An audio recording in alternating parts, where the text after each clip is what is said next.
think about it for a second. And you're not crazy. You're very reasoned. You've got some ideas that are out there, but you're very reasoned how to do it.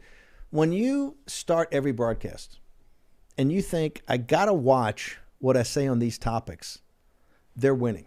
That's the system we got to get away from. Because we've got to, as a country, push the envelope. We should leave the battlefield because it's dangerous. And this is what's really frustrating to me. And I talked with Alex Jones about this. I said, the right is losing because they're reckless and they have no tact. They are saying, I'm going to go out into the middle of the battlefield with no strategy and no plan for how I confront those that oppose my ideas. And then they get wiped off the map in 2 seconds. And so as much as there is an issue with we need to be able to talk and have these conversations, there's also the complete knowledge and understanding that YouTube, Twitter, Facebook are key areas of a battle of ideas and information.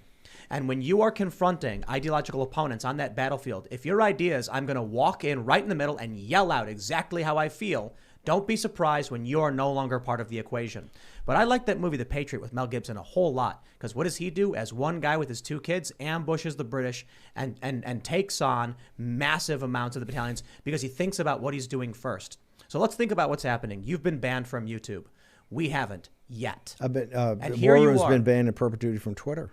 But here you are, getting out 99% of your ideas. So as long as we try to maintain, navigating the minefields in this battlefield, we can make sure that 99% of the ideas are still able to persist. And then for the ones where we are actually dealing with major curtailment, we can always set up our own independent website and make sure people like you get your ideas out to the best of your ability. People know where to find you at War Room. And then but I got that, and we should, and that's smart, and you got to strategically do it. But we shouldn't have these social media oligarchs who, on the public's money, remember, Zuckerberg had no cash. He was living in a dorm in Harvard. Well, but didn't Peter Thiel give him money? Well, he put $500,000. My point is, and Peter Thiel's money wasn't Peter Thiel. Peter Thiel was institutional money. All of those guys, when they write you a check, it's a cops, firemen, nurses, teachers' money. It's a pension fund's money. It's called institutional investing. They take a 1 or 2% management fee and 20% of the ups. That's how they make money off their fee structure. That's the carried interest that's not taxed as ordinary income. My point is because yes, but they shouldn't have the ability. Tim Pool should never have to walk into this show, ever, and think about, is there a topic I can't discuss? Let's take Alex Jones for a second. Alex Jones, people say this, that, the other thing. I just take one topic.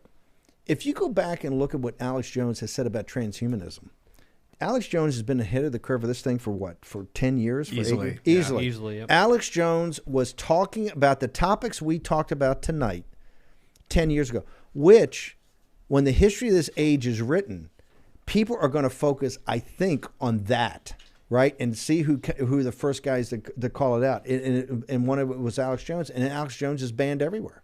Yep. Maybe for other activities. My point is that some of his stuff has been absolutely groundbreaking, okay? For all the madness they say Alex Jones has, you go back and look at the signal, not the noise. The signal has been very strong on some of the most important issues facing our world today, right? I mean, your stuff's amazing, but and people get into it. It's out there and it's not being covered. To think that the mainstream media, and I talk about that, they don't have major stories and connect dots, not just say, Elon Musk, Neuralinks, and he says, oh, yeah, we got to have babies at the same time, but are connecting dots of these technologies. We should get, let's talk about this in the member segment, because there's a lot more I want to say, but I have a lot of super chats. Okay, fine. So I think we can do a big conversation with this.